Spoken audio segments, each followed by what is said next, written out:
message. Aujourd'hui, c'est un dimanche spécial, donc vous tombez bien. C'est une journée internationale où on veut prendre le temps aussi de bénir Dieu en célébrant nos origines, parce qu'on croit que Dieu nous rachète, mais il n'efface pas d'où l'on vient. La Bible nous dit que le jour de la Pentecôte, alors que les disciples étaient tous ensemble dans la chambre haute, ils ont commencé à parler en langue et ceux qui étaient à Jérusalem comprenaient ce qu'ils disaient. Et on dénombre plus de 14 nationalités, 14 langues, en fait, de personnes qui venaient de toutes parts. Et la Bible nous dit que tout œil le verra quand Jésus viendra. Et toute langue le confessera. On va le confesser dans ta langue maternelle. Et on veut prendre le temps de se célébrer. C'est pour cela qu'on a les drapeaux. Si vous ne voyez pas le drapeau de votre pays, ce n'est pas moi, c'est l'équipe logistique, donc vous pouvez aller les voir. Alors, on va prendre le temps de prier avant de passer à la parole de Dieu. Seigneur, merci pour ta présence, merci pour ce jour. Merci parce qu'il n'y a que toi qui es capable de faire cela. Des personnes qui ont des backgrounds complètement différents, des origines, Seigneur, complètement différentes, mais qui se réunissent pour un seul nom, le nom de Jésus. C'est toi seul qui fais cela. Que la gloire te revienne. Alors que nous voulons, Seigneur, écouter ta parole, je te prie, Père, de venir et de toucher les cœurs. Je te prie de venir aussi m'aider dans mes faiblesses, parce que comme je le dis, ce n'est pas parce que je suis mieux que ceux qui sont en face que je suis devant, mais c'est simplement parce que tu m'as choisi pour que j'apporte ta parole. Viens et utilise les faibles mots pour bouleverser nos mentalités. Viens et transforme une vie ce matin pour que la gloire te revienne au nom de Jésus.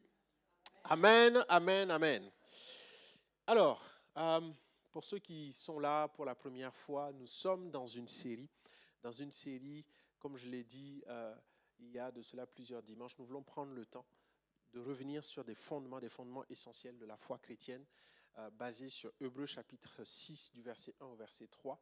Et l'auteur de l'épître aux Hébreux va écrire aux chrétiens, à ces Hébreux-là, qui sont à Rome, et il veut leur partager quelque chose de profond. Et à un moment, alors qu'il est en train de leur partager des choses profondes, il leur dit, mais je ne peux pas aller plus loin parce qu'en réalité, vous ne comprenez pas les choses essentielles de la foi. Il va prendre le temps de lister 6 doctrines essentielles de la foi. Qu'est-ce qui se souvient? C'est quoi la première doctrine qu'on a vue ensemble? La doctrine du renoncement aux œuvres mortes. Et la deuxième, c'est la doctrine de la foi en Dieu. La troisième, c'est la doctrine des baptêmes. La quatrième, c'est la doctrine de l'imposition des mains. Et la cinquième que nous allons voir aujourd'hui, c'est un sujet qui est compliqué, c'est la doctrine de la résurrection des morts. On va parler de mort aujourd'hui, mais on va surtout parler de résurrection. Alors, la mort, c'est un sujet qui est très peu abordé parce que c'est un sujet qui va à l'encontre de ce qu'on peut penser. Mais il est important de comprendre cette doctrine qui est très fondamentale dans la foi chrétienne. Les autres doctrines sont importantes, mais sans la doctrine de la résurrection des morts, il n'y a pas de foi. Et je vais vous le démontrer tout à l'heure. Nous allons lire ensemble, si la vidéo projection est prête, ce sera une longue lecture, dans Marc chapitre 12, du verset 18 au verset 27. Est-ce qu'on est bon? OK. Si vous avez vos Bibles, on s'y retrouve. Donc, les Sadducéens, qui disent qu'il n'y a point de résurrection, vinrent auprès de Jésus et lui firent cette question.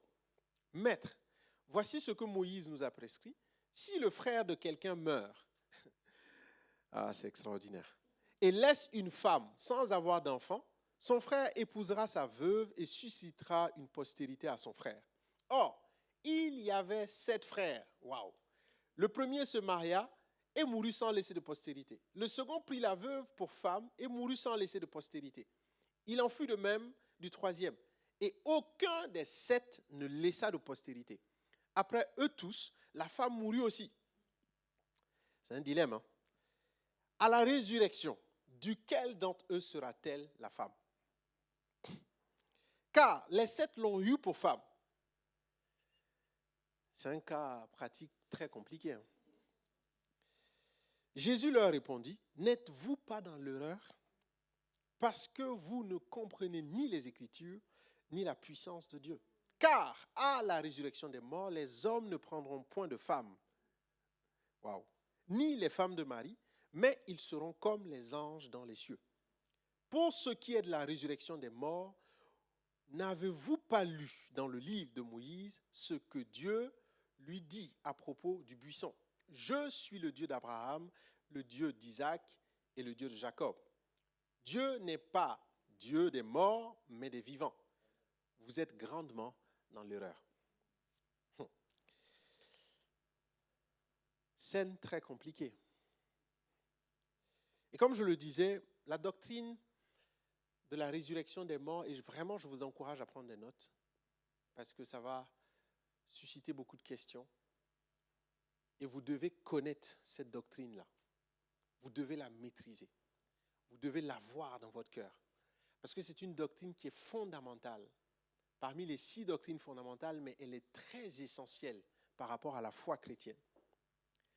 Et c'est une doctrine qui est compliquée d'être appréhendée, d'être prêchée, parce qu'en réalité, elle défie en fait la raison humaine. Parce qu'on parle de mort. Et la mort s'impose à tous, que vous soyez chrétien ou pas. Et il y a plusieurs questions qui viennent quand on parle de mort. Est-ce que la mort, c'est la fin de toute chose?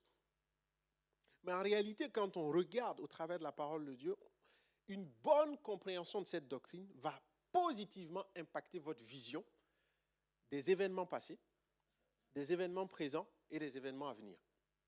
Si vous ne comprenez pas la doctrine de la résurrection des morts, il y a des choses dans la parole de Dieu que vous n'allez jamais comprendre. Il y a des choses dans votre quotidien, dans les défis que vous vivez dans votre vie, que vous n'allez jamais comprendre. Et il y a des choses dont la parole de Dieu a parlé, des choses à venir, des prophéties de la fin des derniers temps que vous n'allez pas comprendre. Donc, prenez bien note. Et c'est une doctrine qui est compliquée parce qu'en réalité, on voit que même les disciples, quand ils ont commencé à prêcher cette doctrine de la résurrection des morts, ils ont fait face à une opposition farouche. On voit Paul à Athènes qui est moqué dans Actes chapitre 17, verset 32. La Bible nous dit, lorsqu'ils entendirent, donc il est sur une place, il est en train de prêcher, il est en train de parler de la bonne nouvelle, mais au moment où il commence à parler de la résurrection des morts, les gens commencent à se moquer de lui. Et voici ce que la Bible dit dans Actes chapitre 17, verset 32. Lorsqu'ils entendirent parler de résurrection des morts, les uns se moquèrent et les autres dirent, nous t'entendrons là-dessus une autre fois. Tu peux parler d'autre chose, mais pour ce qui est de la résurrection des morts, on va mettre next. On va passer à un autre épisode. Et Paul va même être jugé à cause de cette doctrine qu'il prêchait. Dans Actes chapitre 23, verset 6, il va dire ceci, alors qu'il est devant les pharisiens et les sadducéens, au sein d'un tribunal qui s'appelle le Sanhédrin, voici ce que Paul va dire. Paul, sachant qu'une partie de l'assemblée était composée de sadducéens et l'autre de pharisiens, s'écria dans le Sanhédrin, « Homme frère, je suis pharisien, fils de pharisien. C'est à cause de l'espérance et de la résurrection des morts que je suis mis en jugement. » Vous allez être jugé quand vous allez commencer à prêcher la résurrection des morts. Peut-être pas devant des tribunaux, mais jugé par ceux qui ne comprennent pas. Et ne pensez pas que c'est quelque chose que vous allez comprendre et garder toute votre vie sans enjeu. Parce que l'église de Corinthe, qui a été fondée par Paul, qui a entendu l'évangile de Paul qui a prêché la résurrection, ils ont accepté Jésus, mais ils ont commencé à douter. Ils ont commencé à dire, mais est-ce que cette histoire de résurrection des morts-là est vraie? Est-ce que les morts ressuscitent vraiment? 1 Corinthiens chapitre 15, verset 12. Or, si l'on prêche que Christ est ressuscité des morts, comment quelques-uns parmi vous disent-ils qu'il n'y a point de résurrection des morts? En fait, s'il n'y a pas de résurrection des morts, la foi chrétienne, elle est vaine. Si la résurrection des morts n'est pas vraie, tout ce qu'on fait ce matin, c'est une perte de temps. Donc, tu comprends que ne pas croire et ne pas comprendre la doctrine de la résurrection des morts, c'est te mettre en danger par rapport à ta foi. Parce que voici ce que Paul va répondre à ces Corinthiens qui commençaient à douter. 1 Corinthiens chapitre 15, verset 13 à 15. Il dit, s'il n'y a point de résurrection des morts, Christ non plus n'est pas ressuscité. Est-ce que vous savez que dans l'islam, on dit que Jésus n'est pas mort, encore moins, il n'est pas ressuscité. Pourquoi? Parce que c'est la pierre angulaire de notre foi. Si Jésus n'est pas mort, la foi chrétienne n'a pas de raison d'être. Et Paul va continuer. Il dit, et si Christ n'est pas ressuscité, notre prédication est donc vaine, et votre foi aussi est vaine. Il dit, il se trouve même que nous sommes de faux témoins à l'égard de Dieu. Il se trouve que si Jésus n'est pas ressuscité, je suis un faux pasteur. Je ne suis même pas pasteur, parce que ça n'a aucun sens, puisque nous avons témoigné contre Dieu qu'il a ressuscité Christ.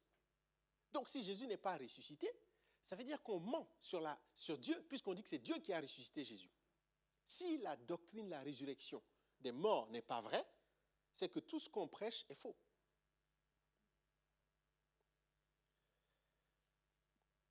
Et le verset qu'on a lu au début, c'est un échange qui est explosif. La Bible nous dit que les Sadducéens vont aller voir Jésus pour tester Jésus. Mais c'est qui les Sadducéens? Vous savez, à l'époque, il y avait un organe juridico-religieux qui s'appelait le Sanhédrin, dans lequel il y avait les pharisiens et il y avait les Sadducéens.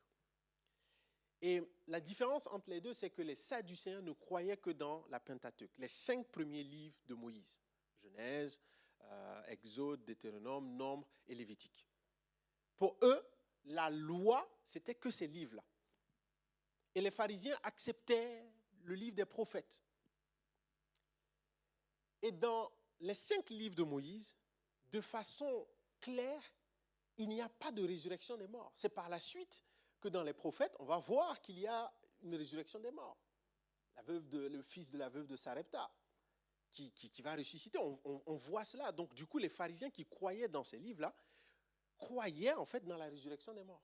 Mais les Sadducéens, pour eux, la résurrection des morts n'existe pas.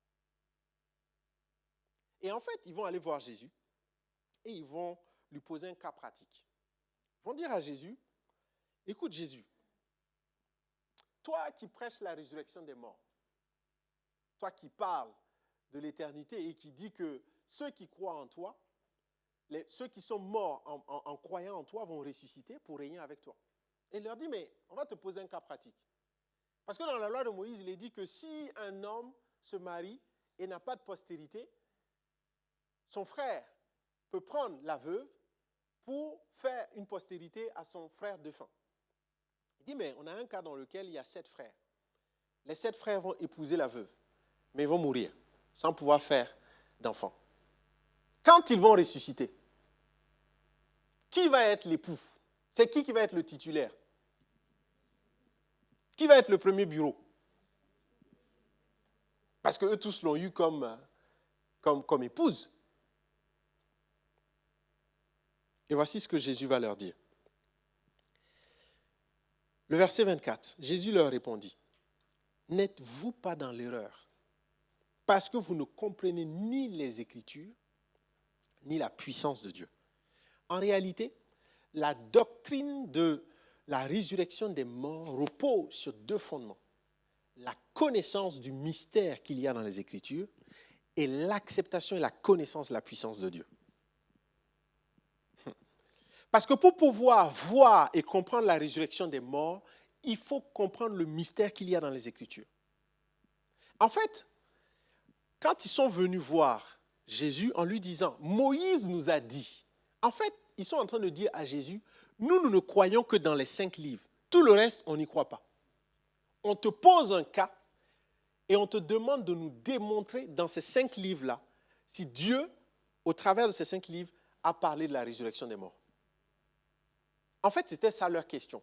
Ils n'étaient pas en train de demander à Jésus d'expliquer la résurrection des morts.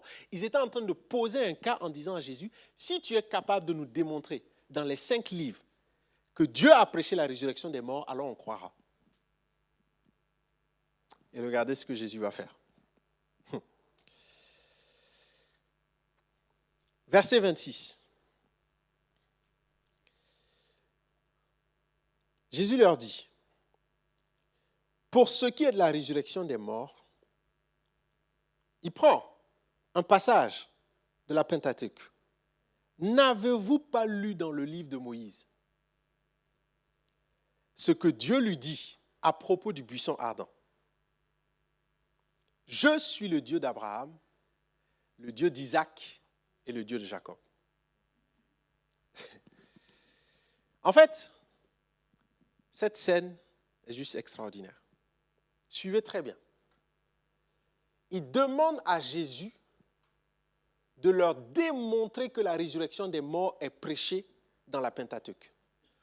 Jésus leur dit, dans cette même Pentateuque sur laquelle vous vous appuyez, Dieu a dit à Moïse, dans le buisson ardent, dans la scène du buisson ardent, en se présentant à Moïse comme étant le Dieu d'Abraham, d'Isaac et de Jacob.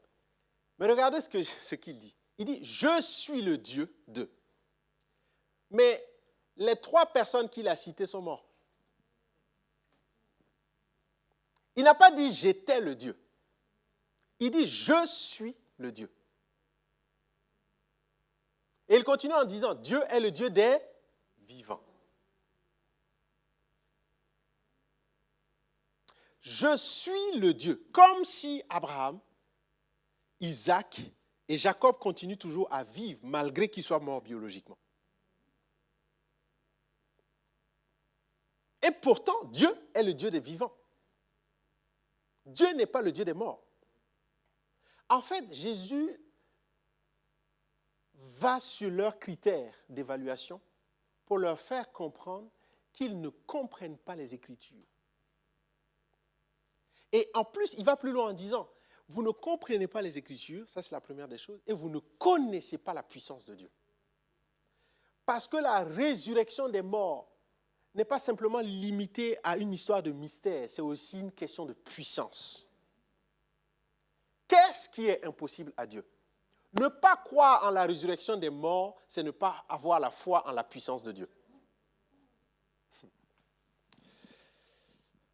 Dis avec moi la résurrection des morts. Je suis le Dieu d'Abraham, le Dieu d'Isaac et le Dieu de Jacob.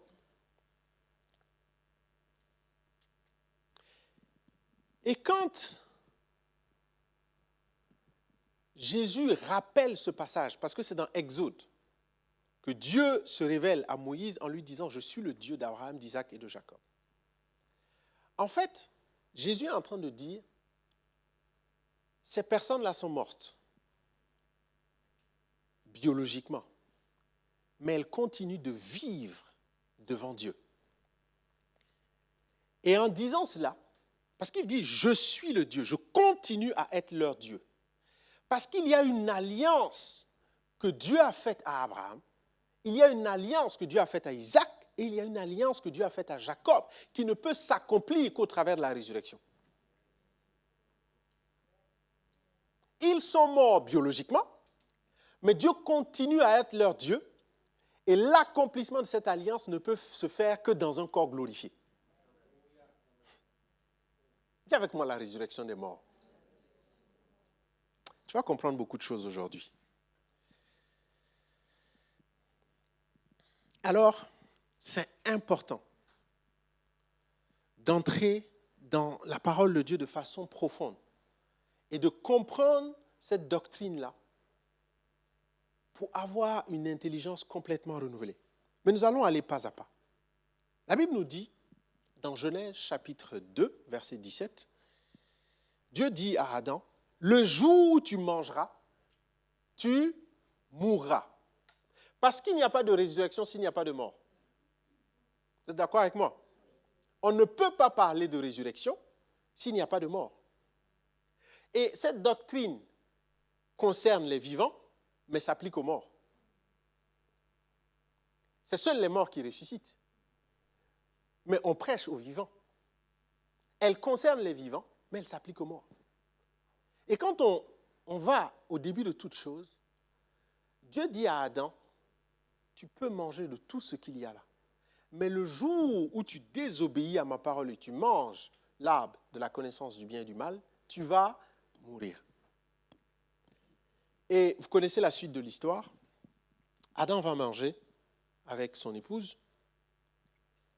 Et ils vont non pas mourir immédiatement, physiquement, mais ils vont connaître deux morts.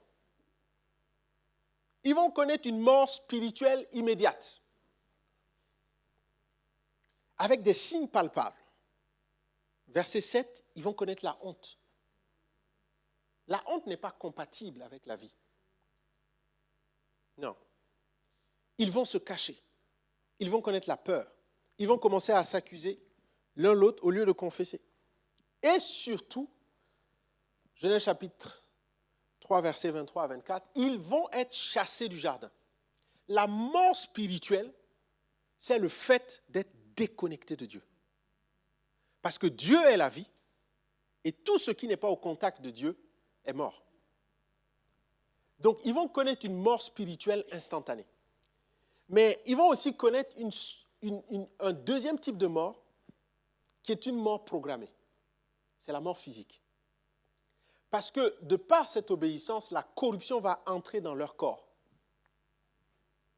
Genèse chapitre 3, verset 19, il dit « Tu es poussière et tu retourneras dans la poussière. » Et par la suite, Dieu va dire « Mon esprit ne restera pas toujours dans l'homme, car l'homme n'est que chair et ses jours seront de 120 ans. » Le péché introduit dans le corps la mortalité, la corruption, le vieillissement, la fragilité et le retour à la poussière. Donc, on peut déduire et comprendre que Adam était éternel.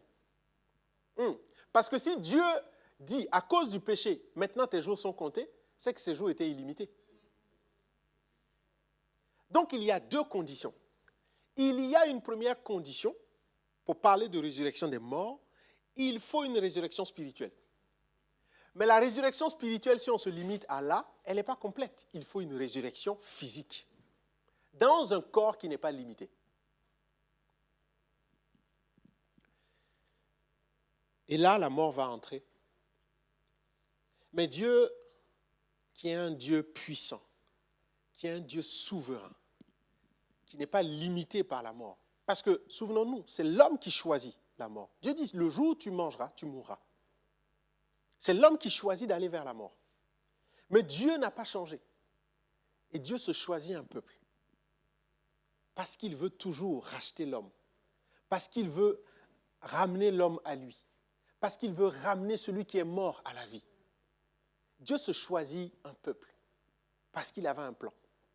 Et comment est-ce qu'il se révèle à ce peuple-là? Deutéronome 32, verset 39, qui dit « Sachez donc que c'est moi qui suis Dieu et qu'il n'y a point de Dieu près de moi. Je fais vivre et je fais mourir, je blesse et je guéris. Et personne ne délivre de ma main. Car je lève ma main vers le ciel et je dis, je vis éternellement. » Dieu se révèle comme étant le Dieu qui est au contrôle de toutes choses. Quand bien même l'homme choisit de partir vers la mort, Dieu dit que lui ne change pas. C'est la raison pour laquelle il n'y avait que Dieu seul pour établir un plan pour sortir l'homme de la mort. Et on lit la parole de Dieu et on y va. On quitte la Pentateuque et on avance. Et on commence à voir dans les livres des prophètes des résurrections. Mais est-ce que c'est ça la résurrection des morts? Il y a plusieurs cas.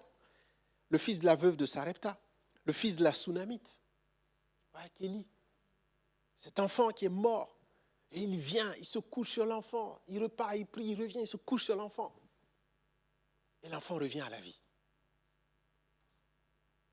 Et ça continue. Il y a cet homme qui va toucher les eaux d'Élysée et qui va ressusciter.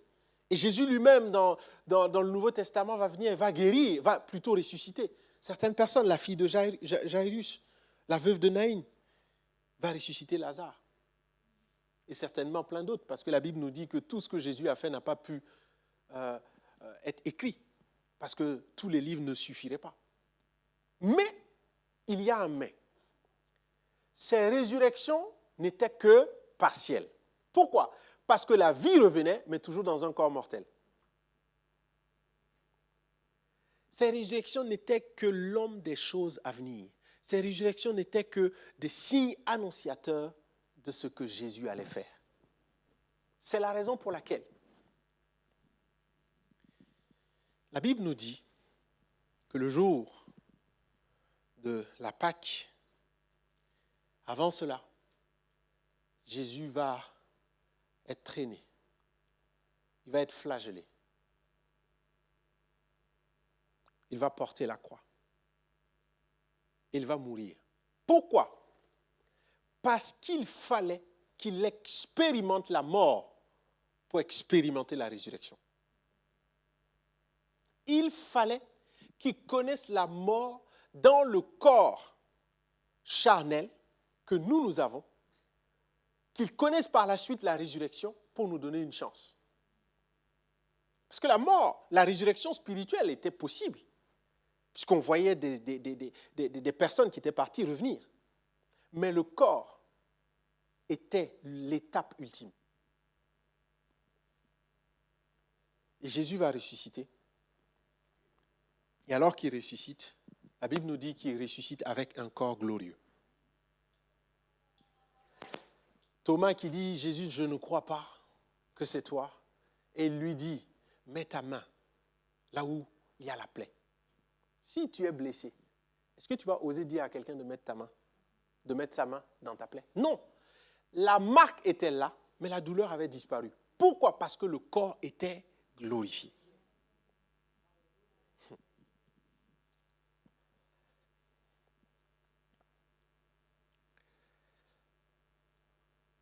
C'est la raison pour laquelle on appelle Jésus le premier-né d'entre les morts. Pourquoi? Parce qu'il est le premier-né de la stature que nous allons avoir quand il va revenir. Les résurrections d'avant ne pouvaient pas être le premier-né du nouveau royaume. Lui, il est ressuscité avec un corps glorieux, étant celui qui ouvre la voie pour que nous, alors que quand il reviendra, les morts en Christ ressusciteront et les vivants aussi auront leur corps glorieux, nous puissions régner avec lui, non pas avec un corps limité, non seulement avec un esprit renouvelé, parce qu'en Jésus, notre esprit est reconnecté à Dieu, mais pas que, avec un corps glorifié. Parce que si tu as un esprit qui est reconnecté à Dieu avec un corps limité, tu ne vas pas pouvoir jouir d'éternité en éternité. Pourquoi? Parce que Dieu est éternel.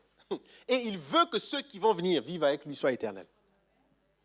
C'est la raison pour laquelle tu es sur la terre. Ta vie appartient à Jésus. Mais ton corps est encore dans la souffrance.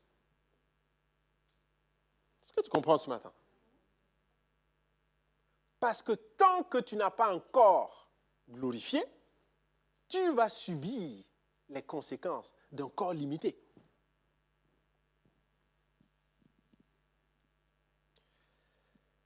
Or, Romains chapitre 6, versets 8 à 9. Or, si nous sommes morts avec Christ, nous croyons que nous vivrons avec lui, sachant que Christ ressuscité des morts ne meurt plus. Non, il ne peut plus mourir. Le corps qu'il a pris, le corps glorifié avec lequel il a ressuscité, c'est un corps qui ne meurt plus. C'est un corps qui n'appartient plus à la lignée adamique. C'est un corps qui est glorifié. 1 Corinthiens chapitre 15, verset 22. Comme tous meurent en Adam, de même aussi tous revivront en Christ. Pourquoi? Parce que tant que tu es sous la lignée adamique, tu vas mourir. Mais quand tu entres en Christ, ton esprit est renouvelé. Et à la résurrection des morts, quand Jésus reviendra, tu auras un corps glorifié.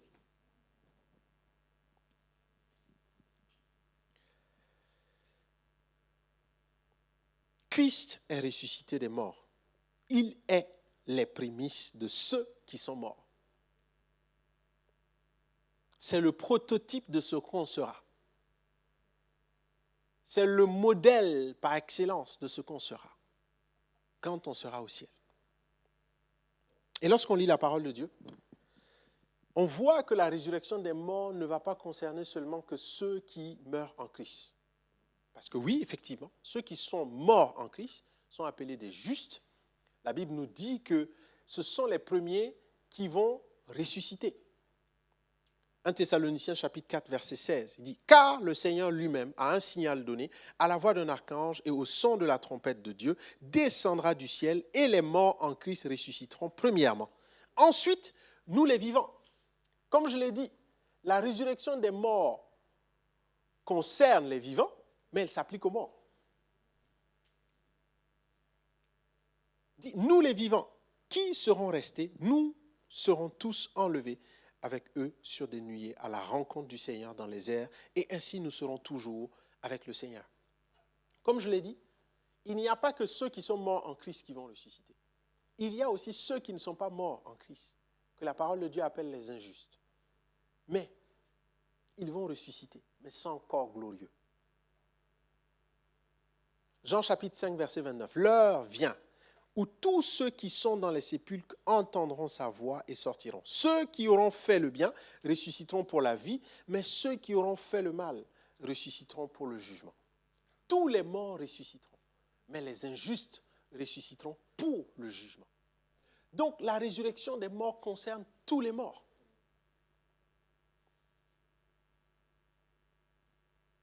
Et alors que l'équipe de louange revient, quand on comprend ces éléments, il faut se poser la question, savoir pourquoi c'est important. Pourquoi est-ce que c'est important de connaître et de vivre en ayant cette doctrine-là dans son cœur? Ne pas croire en la résurrection, c'est retirer toute la substance de l'œuvre salvatrice que Dieu a faite. Si tu ne crois pas en la résurrection, tu auras peur de la mort. Si tu ne crois pas en la résurrection, tu auras peur de la mort.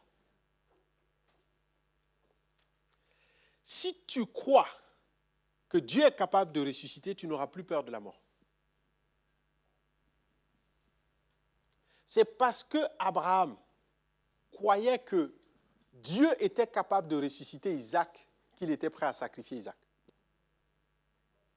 La Bible nous dit dans le livre d'Hébreux que c'est croyant que Dieu allait ressusciter Isaac qu'il n'a pas eu peur de sacrifier Isaac.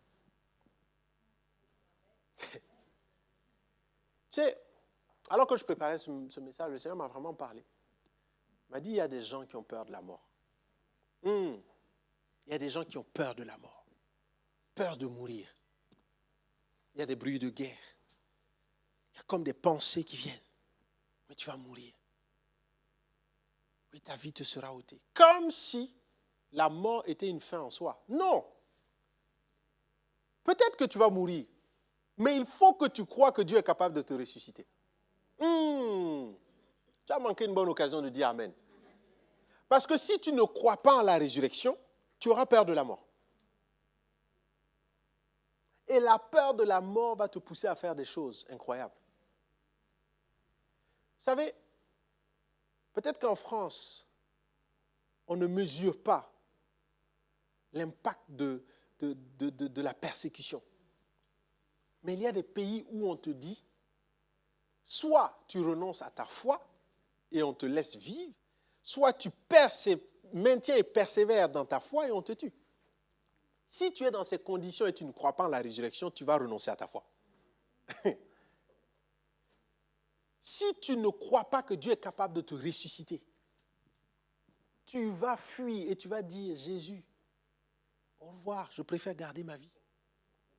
C'est parce que Shadrach, Meshach et Abednego croyaient que Dieu était capable de les ressusciter qu'ils ont dit à Nabuchodonosor, jette-nous dans le feu comme tu veux, mais nous n'allons pas nous prosterner.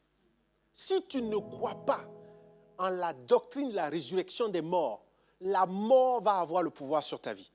Et c'est la raison pour laquelle Jésus devait mourir, ressusciter, pour que toi et moi, nous ayons la foi que quel que soit ce qui conduit à la mort, nous n'ayons pas peur de la mort. Mais nous croyons que Dieu est capable de tout ressusciter. Est-ce que tu es capable de faire face quand on va te mettre un fusil sur la tempe et te dire renonce à ta foi pour vivre ou reste dans ta foi et tu mourras? Est-ce que tu vas dire comme Paul, la mort m'est un gain, la mort est bénéfique pour moi, Parce que tu ne sais pas ce que tu es en train de faire. Tu es en train d'accélérer le processus de récupération de mon corps glorieux. Le corps glorieux, c'est un corps dans lequel il y a des marques, mais il n'y a plus la douleur. Le corps glorieux, c'est un corps qui ne connaît pas la souffrance. Le corps glorieux, c'est un corps qui ne connaît pas la tristesse, qui ne connaît pas la honte.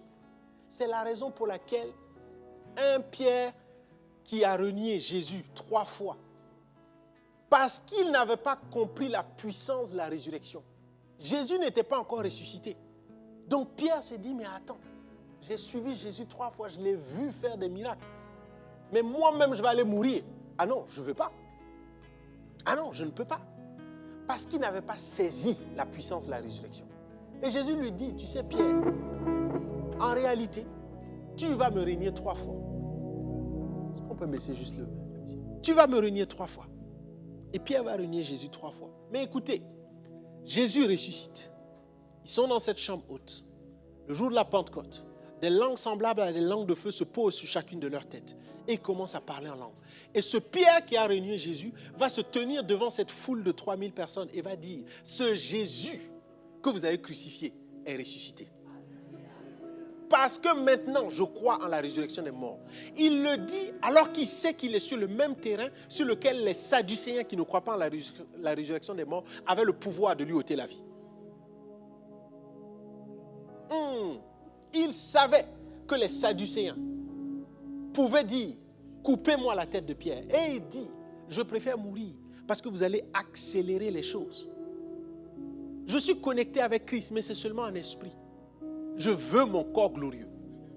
Il dit, venez accélérer ce processus. C'est la raison pour laquelle tous les apôtres sont morts comme des martyrs, parce qu'ils regardaient l'héritage. La doctrine de la résurrection des morts. Si tu ne crois pas en la résurrection des morts, ta foi est en danger. Ta foi est en danger. Vous savez, l'islam dit, Jésus n'est ni mort, encore moins ressuscité. Parce qu'il sait, le diable sait, que si Jésus est ressuscité, c'est grave. La résurrection des morts.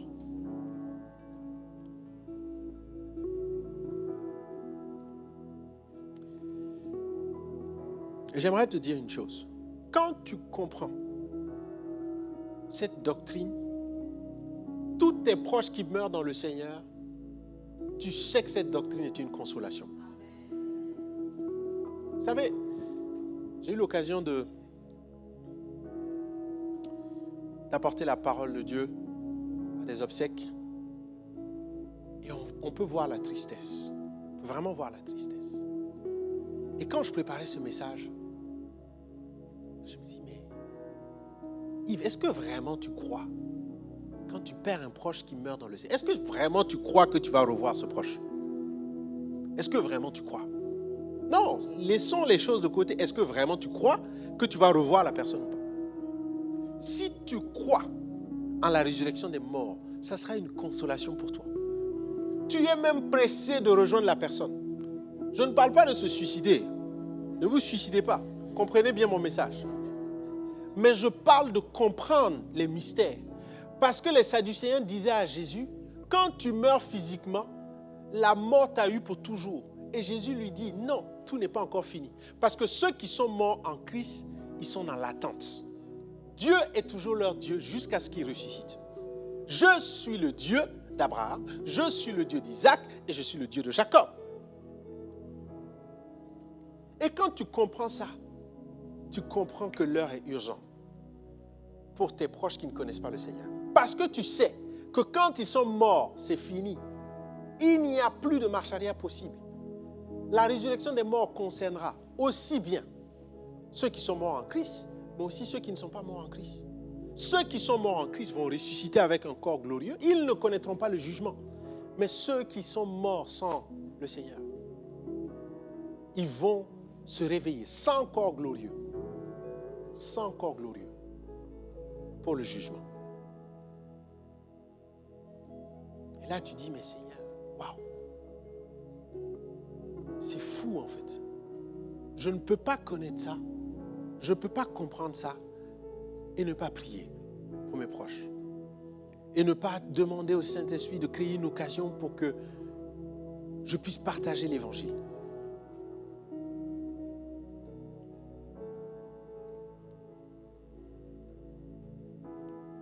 Vous savez, Jésus va dire quelque chose d'extraordinaire. Jean chapitre 11, verset 25.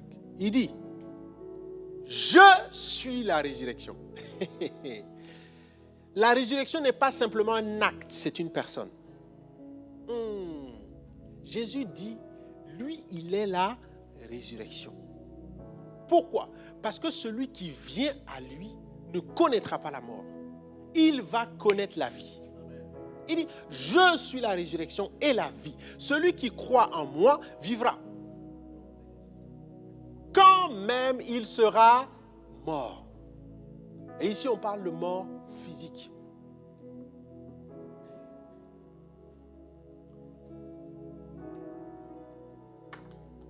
Il y a beaucoup qui ont peur de la mort. Vous savez, la mort est vraiment difficile. Émotionnellement, mentalement.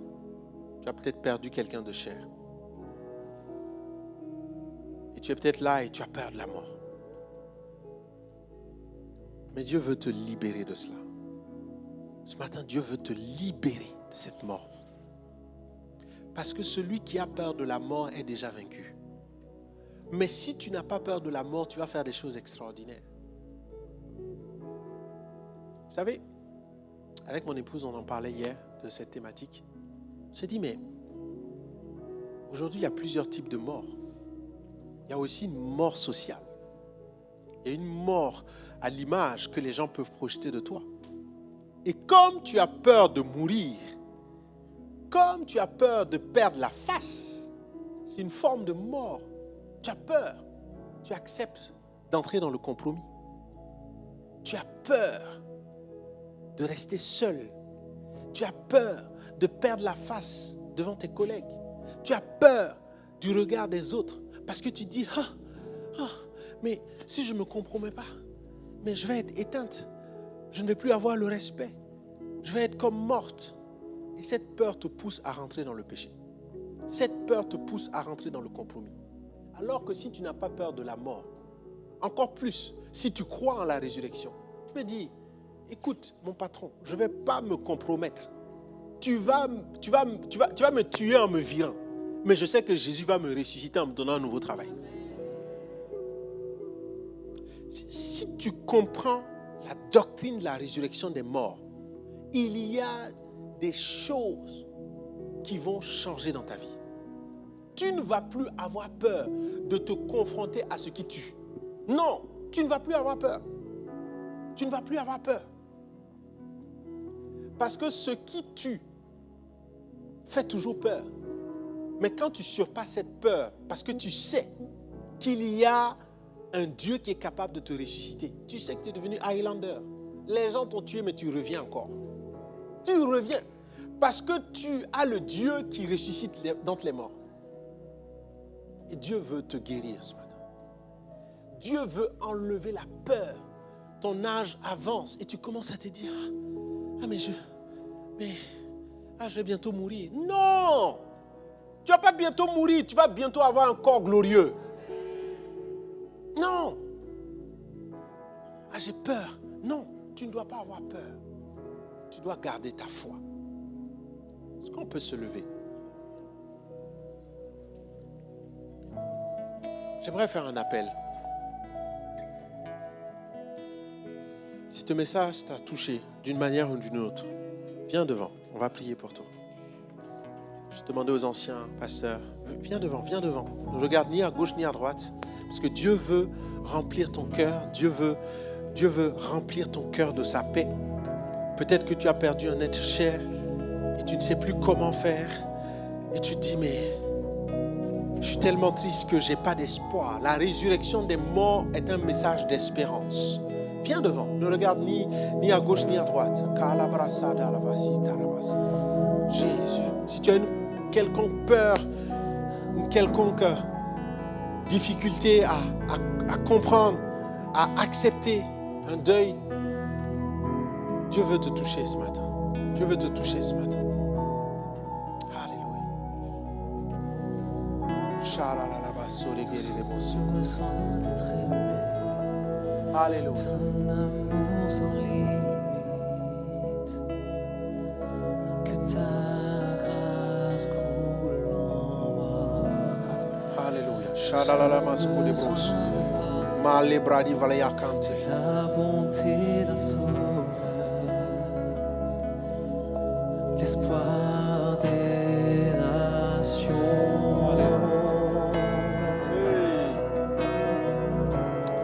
Sauveur. Sauveur, il déplace les montagnes. Mon Dieu sauve avec puissance.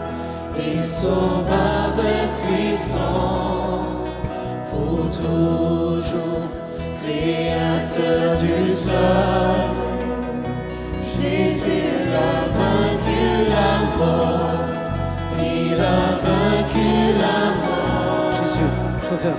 Sauveur, il déplace les montagnes. Mon Dieu sauve avec puissance. Il sauve avec puissance. Pour toujours, créateur du salut. Jésus a vaincu la mort. Il a vaincu la mort.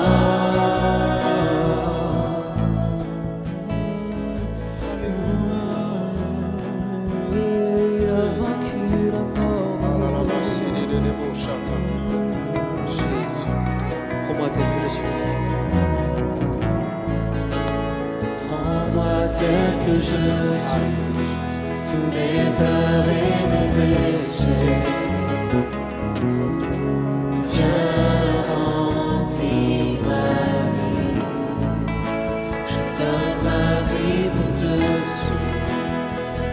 Tout ce que je crois et je me soumets.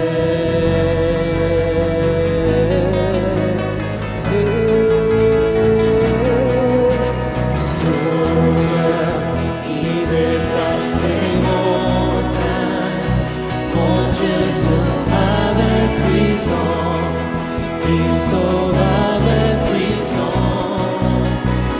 Toujours créateur du salut, Jésus a vaincu la mort, il a vaincu la mort. Sauveur, Sauveur, il déplace les montagnes, mon Dieu sauve avec puissance, il sauve avec puissance.